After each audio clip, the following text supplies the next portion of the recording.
Peer শেষ, একবারে খালাস হয়ে গেছে পিয়ার। চালাকি করে দলগুলো, ছোট ছোট দল, তাদের সংসদে প্রতিনিধিত্ব করার জন্য জনগণের অধিকার কেড়ে নিতে চায়। জনগণ জনপ্রতিনিধি বানাবে, এই অধিকার কেড়ে নেবে। এইটা তো ফাঁস হয়ে যাওয়াতে সবাই ওদেরকে গালি দিচ্ছে। প্রথমে যে জনপ্রিয়তার সঙ্গে পিয়ারকে সামনে নিয়ে আসছিল, ওই জনপ্রিয়তায় ভাটা পড়ে গেছে। এখন পিয়ারের কথা বললেই পাবলিক গালি দেয়।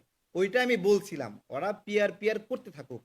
পাবলিক যখন সত্যিকার অর্থে বুঝতে পারবে, ও মা, আমার ভোট ছাড়াই একজন এমপি হয়ে যাবে, যখন এটা বুঝতে পারবে, তখন পাবলিকই কেলাইবে।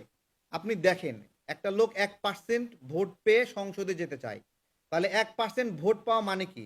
কোনো একটা এলাকায় সে মাত্র 15,000 ভোট পাবে নাকি? সে গড়ে 1% ভোট পাবে। তাহলে 15,000 যে এলাকায় সে ভোট পাবে, সে এলাকায় কেউ না কেউ 2.5 লক্ষ ভোট পাবে।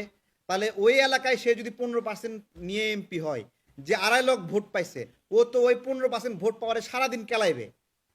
ও তো ওই এলাকায় যেতে দেবে না। তো তুই এখানে আসছিস কিসের জন্য?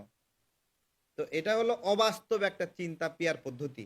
জনগণ বুঝতে পেরে এই পিয়ার পদ্ধতি, যাদের ভণ্ডামি ছিল, স্রেফ একবারে স্পষ্ট ভণ্ডামি ছিল পিয়ার পদ্ধতি, এই ভণ্ডামিটা বাংলাদেশের নাগরিকরা বুঝতে পেরেছে। এবং এটা আমাদের জন্য একটা সুবাতাস। পিয়ার শেষ, একবারে খালাস হয়ে গেছে পিয়ার।